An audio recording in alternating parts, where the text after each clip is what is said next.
بسم الله الرحمن الرحيم. آمين آمين. يا إله الكون Àpẹẹrẹ Ọlọ́run. يا موتي العطاء. Ìwọ tó já sí pé lọ́sàn-án lóru wọlé yẹn ń pè. كن بميكودي أمين شاتم الإيدا. Àbẹ̀ọ́ fún ẹ̀mí bàbá mi kú di Ọlọ́run jógún jù báyìí lọ. لا تخيبنا رجاء ربنا. Èrè Ọlọ́run ìwọ là ń pè. وحفظني أبداك من شر الملا. Àmín. فهو ميكود لي لوري لمركزي. Àmín. مرشد الأكوان من دون المرى. إنه تبلي أنام لوزه. Gbogbo tí ń jẹ́ fìtínà wàhálà ọlọ́mọdé bá wọn mi kú di. وامي سلمشي علي المستمع. Àmín. واني كل وجهي فخروا لمركزي. Ọmọ bàbá lágége Ọlọ́run ní jẹ́ wálẹ̀ láéláé. إلى أجل ولا إسبار الشيخ. Àtùpà. إسبار الشيخ لي لوري اللي عارفي. Ìmọ́lẹ̀ lẹ́jẹ́ fún bàbá àgbà lágége ẹ̀ ní wọ́pọ̀. أبت الإرفاني نكريس الورى. Àmín. وكميكودي من الهوسادية.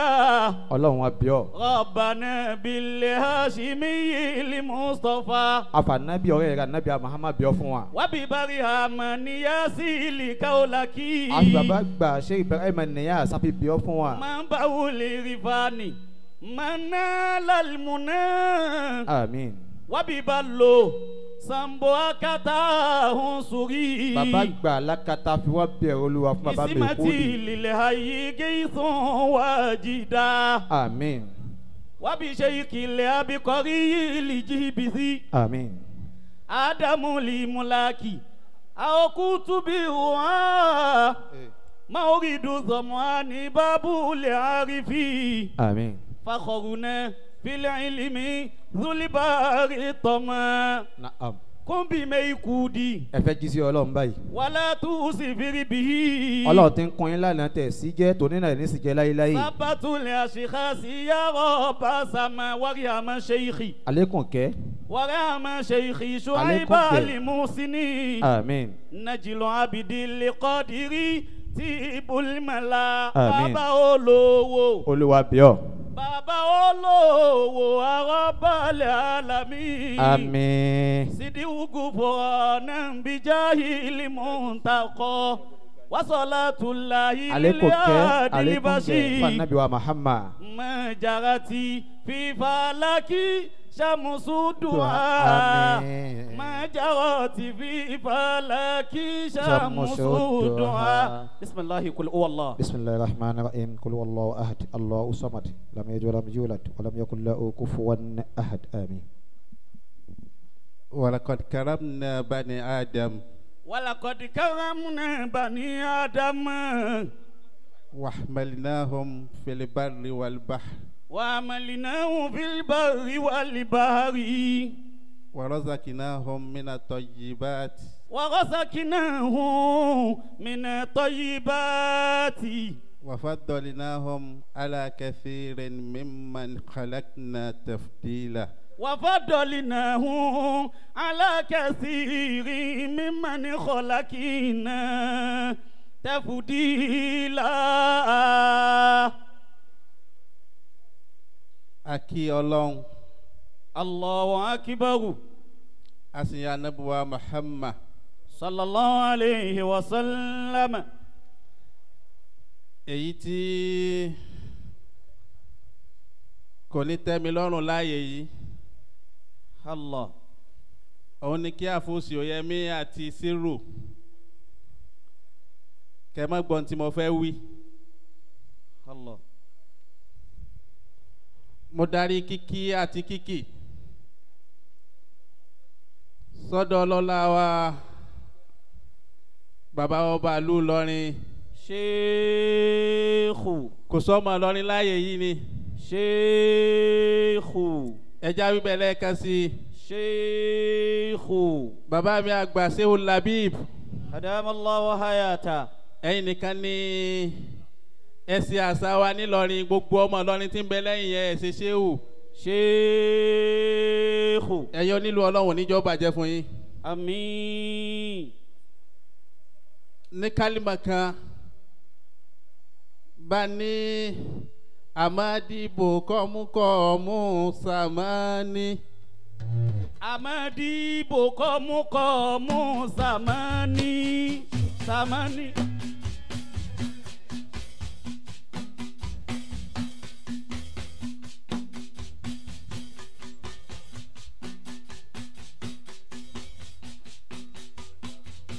Wadiriga muna wa ilale amami. Amami wadiriga Aliko. muna wa ilale amami. Ọ̀pọ̀. Amadibo kamukomu zamani. Wadiriga muna wa ilale amami. Amami. Amadibo kamukomu zamani. Amadibo kamukomu zamani. Wadiriga muna wa ilali amami. Amadibo kamukomu zamani. Amadibo kamukomu zamani. Wadiriga muna wa ilali amami. Amami. Amadibo kamukomu zamani. Amadibo kamukomu zamani. Wadiriga muna wa ilale amami. Amami. Wadiriga muna wa ilali amami. Amadibo kamukomu zamani. Amadibo kamukomu zamani. Wadiriga muna wa ilali amami.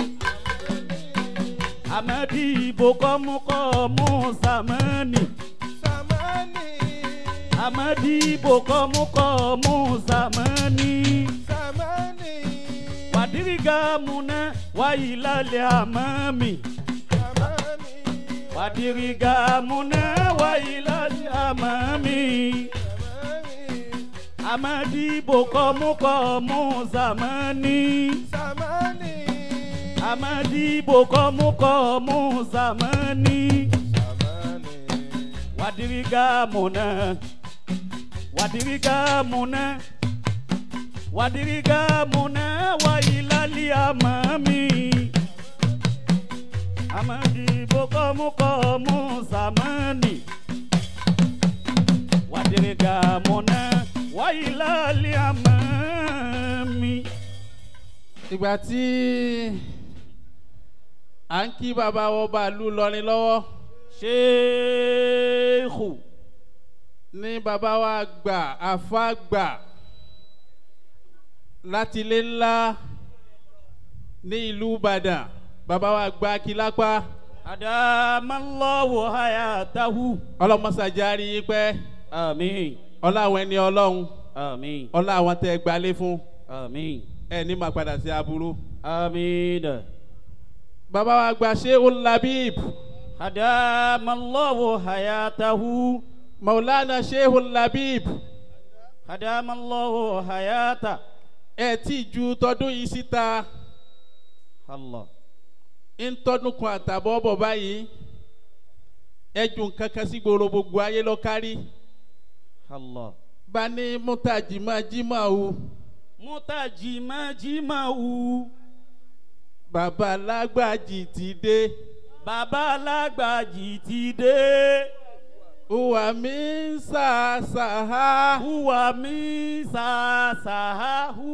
Ta nàgìnàgì. Ta sàṣàhà. Ta nàjìnàjì. Uwa mi sàṣàhà. Ta nàjìnàjì. Uwa mi sàṣàhà. Orígbé. Ta nàjìnàjì. Orígbé gbà tí mo ti wí farabalẹ̀ gbà tí mo ti wí bàbá Lágbàjì wọ́n fa bírètì lẹ́ẹ̀kan náà ni. Uwa mi sàṣàhà. Uwa mi sàṣàhà. Tanaji naji uwa mi sasa. La ilaha illallah. Tanaji Nagi Mutegi Wọ́n nìkan ló mú. Mau Bàbá Lágbàjì ti dé. Mutegi Magi Mau. Bàbá Lágbàjì ti dé. Mutegi Magi Mau. Bàbá Lágbàjì ti dé. Uwa mi sasa. La nagi nagi Allah. uwa mi sasa. La nagi uwa mi sasa. Ọlọ́run ní jẹ́ màá padà sí aburú. La nagi nagi uwa mi sasa. La nagi nagi. Uwa mi sasa. Tanaji naji uwa mi sasa. Àlìkọ́ tí wàá nílọrin. Ẹ ní màá padà sí aburú. Sasa. La naji naji. Ẹ dákun nítorí ìjọba àsìkò.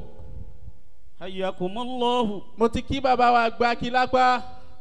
Hadamallahu Mo hayatahu. fi wá kí gbogbo àfà tọ́jẹ́ sùmùrà níkàlẹ̀ yìí. Ọlọ́run ní jẹ́ màá padà sí aburú. Àmín. Àlùfáà wa àlìkọ́ òṣèbí olówó òṣèbí ọlọ́lá sàfà ẹ̀ ní màá padà sí aburú. Àmín. Alágúnmu Ọlọ́run jẹ́ mọ́ wa dáadáa. Àmín. Alimahami Ọlọ́run ní jẹ́ ọba jẹ́ akúpalẹ̀ mọ́ wẹ́rẹ́wẹ́rẹ́. Àmín. Ẹ bá ń kiri dún àgbà lẹ́gbẹ̀ẹ́ yín. Lẹ́ni kò sásìkò. Allah. Mo kàn fẹ́ ju mẹ́sẹ̀gì kankan lẹ́ni.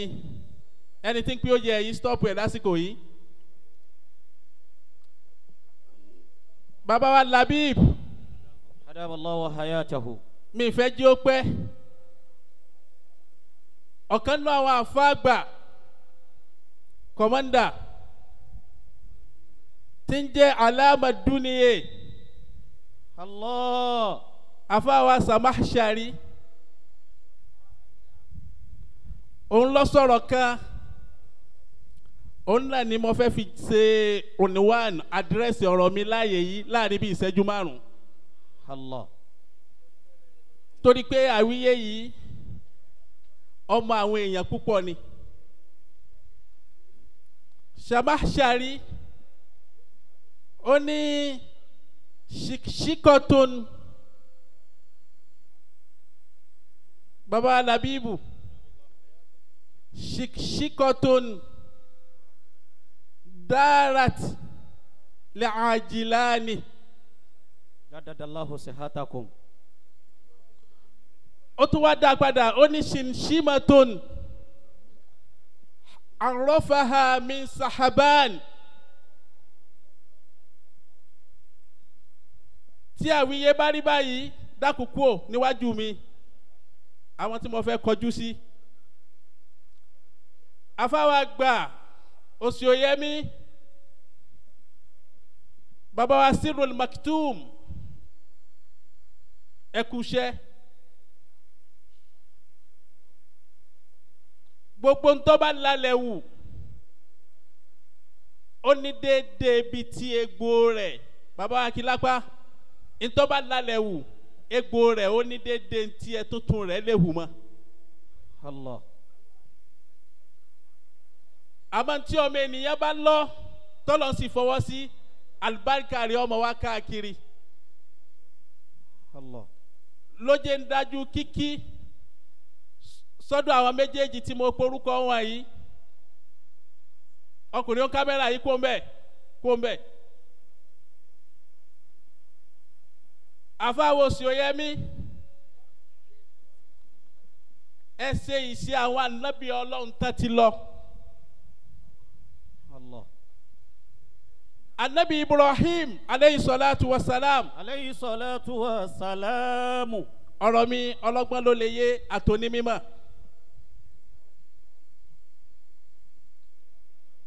Bàbá tó bí ní ń jẹ́ Tárùhù. Allah. Ó wá bí ọmọ mẹ́ta. Nígbà tí ó bí àkọ́kọ́ ó bí ànábì Ibrahim. Alayhi salam. ìgbà tí ó bí ẹlẹ́ẹ̀kejì ó bí Nahuru Nahuru ń jẹ́ bàbá fún Taruhu àmọ́ sókọ bàbá rẹ̀ padà. Allah. ẹlẹ́ẹ̀kejì nìyẹn. ìgbà tí ó bí ẹlẹ́ẹ̀kẹta ó bí Aran. Aranu yìí gbà tó wọ́n wá bímọ òun ló wá bí anabi Lutu lànàbì Lutu fi l'opportunity àti gbọ́dọ̀ anabi Muhammad. Sallallahu alayhi wa sallam. Anabi Ibrahim Alayhi salam. òun ló sọ anabi Lutu òun ló sọ ọ́dà anabi Ọlọ́run. bí àwíyá gbà bọ́bá ní kádàrá gidi tí ń gbé bọ̀ wáyé ká kí ó sì òye mi tó tẹ́wọ́ gbà. Allah.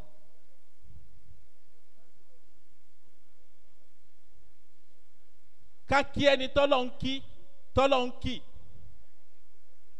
mẹ́sẹ̀gì yìí máa lágbára a máa fa àwọn àgbà jẹ́tùmọ̀ bí sọ̀rọ̀ kan lẹ́ẹ̀kan Adamallahu wa hayatahu. wọ́n là fọ́ọ̀sì òyẹ́mí ni ó sọ pé ọmọ mi ní àwíyé ni ẹ bá ń fi tiẹ̀ náà sí ẹ bá ń fi tiẹ̀ náà sí bẹ́ẹ̀yàn bá wá dìde láyé tó bá ga láyé ní gbogbo òlu a lè má ti kí ikú sẹ́ téèyàn bá dìde nílùú lọ́rin yìí á kọ̀ dámọ̀ rẹ̀ pé Ọlọ́run gbà fún ọ.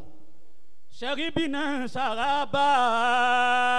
kíkì tàfọ́sì òyẹ́mí nu ẹ má bínú. Tayyiban inda tayyibi. baba Sirul Maktum.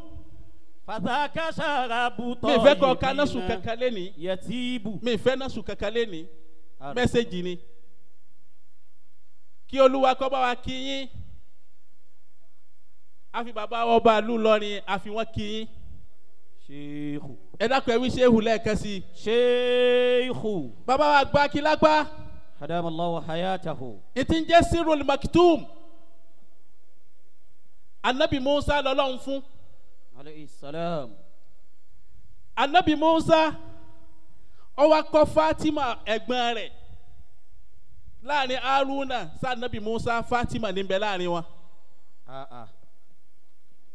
Ó wá kọ́ Fatima ẹ̀gbọ́n rẹ̀ ọkọ ní ìlàjì àṣírí tí ń jẹ́ Sirul Maktum.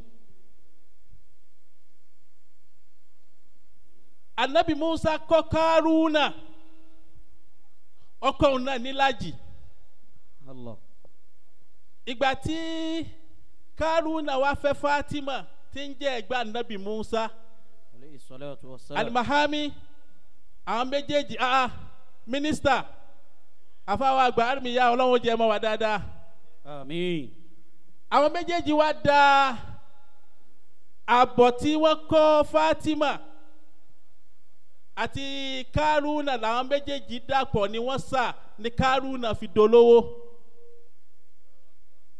àṣírí ọ̀hún náà ní ń bẹ lọ́wọ́ Sirul Maktum yẹn. La yakitumu sirra. bẹ́ẹ̀ni. Illa man lahu sharafun. ẹnì kò lè fi irú nǹkan báwọn pamọ́ àfẹnitọ́lọ́ bá da yìí dò. Asiru inda kiramin nasi makitumu. àwọn alápẹ̀lẹ̀ èèyàn náà máa ń láṣìírí bẹ́ẹ̀ lọ́wọ́. Asiru inda kiramin nasi makitumu. èyí nǹkan máa jẹ́ kíkí fún àfáwà àgbà Sirul Maktum akí àfáwà Malami kama mínísítà. Adamallahu wa hayatahu. Ọlọ́run ní jẹ́ máa padà sí aburú. Àmín. Malami kama mínísítà ẹ máa bọ̀ wá kí mi yá yín ná bàbá Armiya ẹ kú ìrìn láti ìlú Èkó. Ọlọ́run jẹ́ máa wà dáadáa ọ bàbá mi. La yakitumu sirra. bẹ́ẹ̀ni. La man lahu sharafun. mẹ́sẹ̀gì ni mò ń pàṣẹ lónìí mẹ́sẹ̀gì ni ọ̀rọ̀ kọ́. La yakitumu sirra. ní ìṣẹ́jú méjì Allah. tó kù bàbá àgbà Kílápá Adamallahu wa hayatahu. a gbúdọ̀ sọ̀rọ̀ púpọ̀ ẹ̀yin lọ lọ́jọ́ èní èyí táwọn bá ṣe kíkí ló gbúdọ̀ pọ̀ jù Allah. ẹ̀yin ni máikrófóònù yìí fẹ́ rọ̀ fún lẹ́ni. mo sọ níbẹ̀rẹ̀ ọ̀rọ̀ mi àfáwà àwíyé Al-Qur'an ojúwe nǹkan méjì fún wa àwọn àfáwà tù sí mẹ́rin. Allah. òun náà ni kò máa jẹ́ ẹnu ọ̀rọ̀ tí màá sọ. Al-Qur'an ní qul Allahumma malikal mulk. Tu'til mulka man tasha'u. bẹ́ẹ̀ni. وتنزع الملك ممن تشاء bẹ́ẹ̀ni وتعز من تشاء bẹ́ẹ̀ni بيدك الخير إنك على كل شيء قدير má bọ̀. تولج الليل في النهار وتولج النهار في الليل bẹ́ẹ̀ni وتخرج الحي من الميت وتخرج الميت من الحي. ibi tí ń lọ gẹ́gẹ́ nìyẹn. yukhrijul hayya minal mayyiti wa yukhrijul mayyita minal hayy. ọ̀rọ̀ Ọlọ́run ni àwọn àfáà wa tún pé níjọ́ míì yukhrijul mayyita minal mayyiti. Allah. tó bá wù Ọlọ́run jọ́ míì bàbá tí ó bí ọmọ ó lè jẹ́ òkú kó má jẹ́ nǹkan kan láyé. Allah. ọmọ tí wọ́n bí náà kóun náà jẹ́ òkú. níjọ́ míì yukhrijul hayya minal mayyiti. bàbá bí ọmọ kóun jẹ́ òkú kó má jẹ́ nǹkan kan láyé kó mọ̀ wọ́n sì jẹ́ alààyè. yukhrijul hayya minal mayyiti. bàbá Salati ẹ máa wọlé. wa yukhrijul mayyita minal hayyi. ẹni tí ń ṣẹlẹ̀ ni pé yukhrijul hayya minal hayyi. Allah. bàbá tó bí àfa wa Àwíyé alààyè ni wọ́n. àfa Àwíyé náà alààyè làwọn náà ẹ̀dẹ̀ yẹn láyé. Allah.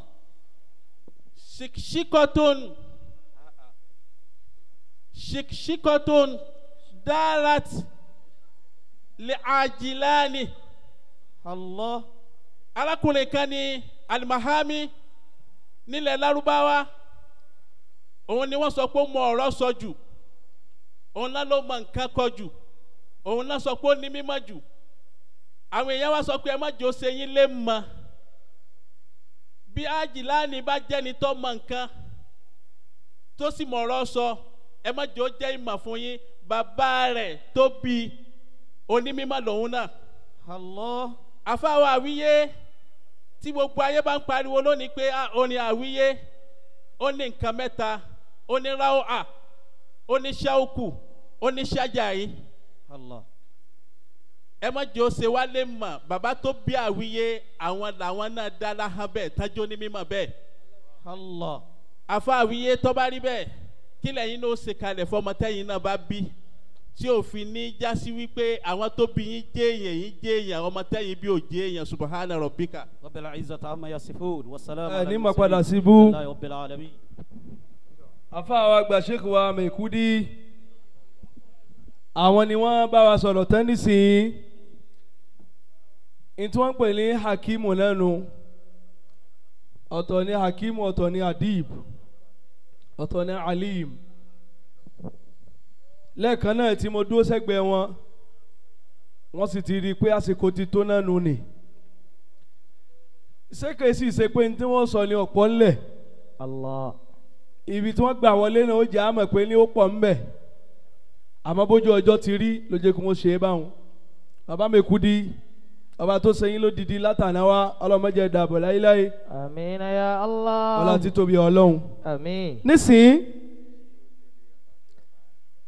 bàbá wa gbà aláti ṣe àtúnkìyìn lẹ́ẹ̀kan sí ẹ máa wà dáadáa